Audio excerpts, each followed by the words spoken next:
C'est vraiment très important quand on éduque nos enfants, que ce soit les filles ou les garçons. Quand on éduque nos enfants, il faut vraiment essayer au maximum de faire en sorte que les cœurs de nos enfants soient liés à Allah et à la vie de l'au-delà. Subhanallah, souvent on se plaint que nos enfants délaissent la prière ou ils mentent ou ils font des bêtises, etc. Ils délaissent des principes ou des obligations de l'islam. Mais le problème c'est quoi? Le problème parfois c'est nous. Ou c'est plutôt la manière d'éduquer nos enfants. La manière d'éduquer nos enfants. Regarde bien et sois sincère. Est-ce qu'aujourd'hui on essaye de faire en sorte que les cœurs de nos enfants soient liés à Allah? Est-ce qu'on essaye de faire en sorte que les cœurs de nos enfants soient liés à Allah? Est-ce que nos enfants, ils ont peur de nous ou ils ont peur d'Allah? Tu vois le problème? Le prophète, alayhi salatu wassalam, une fois, il a dit à un enfant qui était très jeune, qui avait moins de 10 ans, il lui a dit, Ya ghulam, ihfadillah yahfadka.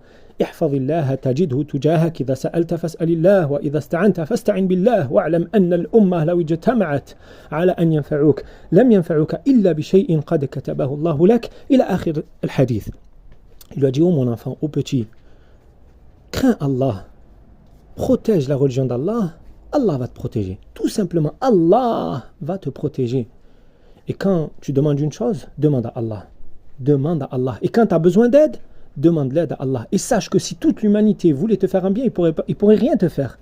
Aucun bien. Sauf si Allah l'a voulu. Et si toute l'humanité voulait te faire un mal, il ne pourrait pas y arriver. Sauf si Allah l'a voulu. Rufi'atil aqlam.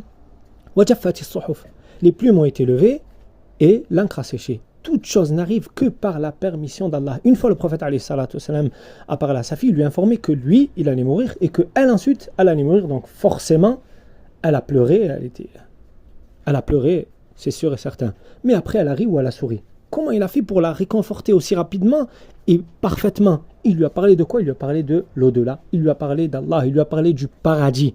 Il lui a dit, Ama tardain an takuni sayyidata nisa'il jannah. Oh ma chère fille, n'es-tu pas satisfaite que tu sois dans l'au-delà, chez Allah, la reine des femmes du paradis? Et là, elle a ri ou elle a souri. Radiyallahu anha wa sallallahu alayhi wa sallam.